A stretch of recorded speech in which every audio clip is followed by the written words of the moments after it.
Katibu mkuu wa chama cha ACT Wazalendo ndugu Ado Shaibu ameeleza kuwa Chama cha Mapinduzi CCM kiko juu ya utawala wa sheria na mifumo ya demokrasia, na ndio sababu ya msajili wa vyama vya siasa nchini kushindwa kuchukulia hatua katibu wa halmashauri kuu NEC ya Chama cha Mapinduzi CCM itikadi, uenezi na mafunzo CPA Amos Makalla.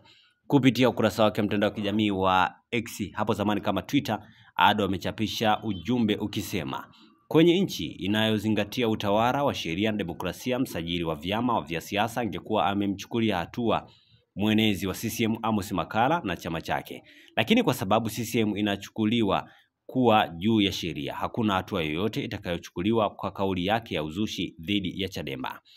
Kauli ya Ado Shaibu imekuja kufuatia kauli ya Makalla aliyoitoa wakati wa maadhimisho ya miaka minne ya utawala wa Rais Samia Suluhu Hassan yaliyofanyika Machi 22, 2025 mkoani Simiyu, akituhumu Chama cha Demokrasia na Maendeleo Chadema kuwa kina mpango wa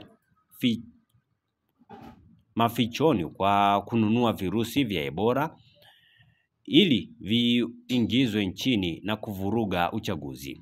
Katika ujumbe wake kwa wananchi wa Simiyu, Makalla alionya kuwa hatua hiyo inaweza kusababisha madhara makubwa kwa Watanzania na kuathiri uchaguzi wa baadaye mwaka huu, hatua ambayo imeibua hisia mseto miongoni mwa watumiaji wa mitandao ya kijamii, wakikosoa kauli hiyo na kuitaja kama isiyofaa kuzungumzwa na afisa mkubwa wa Chama cha Mapinduzi kama Amos Makalla. Kwa upande wake, Mchinjita, makamu mwenyekiti wa ACT Wazalendo, amechapisha andiko lake akisema CCM wanafanya mzaha na maisha ya Watanzania. CCM inataka tuamini kuwa maisha ya Watanzania ni dhihaka na mauaji dhidi ya raia ni jambo lenye hadhi ya mipasho ya majukwaa ya kisiasa. Kauli hii ya mwenezi wa CCM taifa inapaswa kulaaniwa na kila Mtanzania.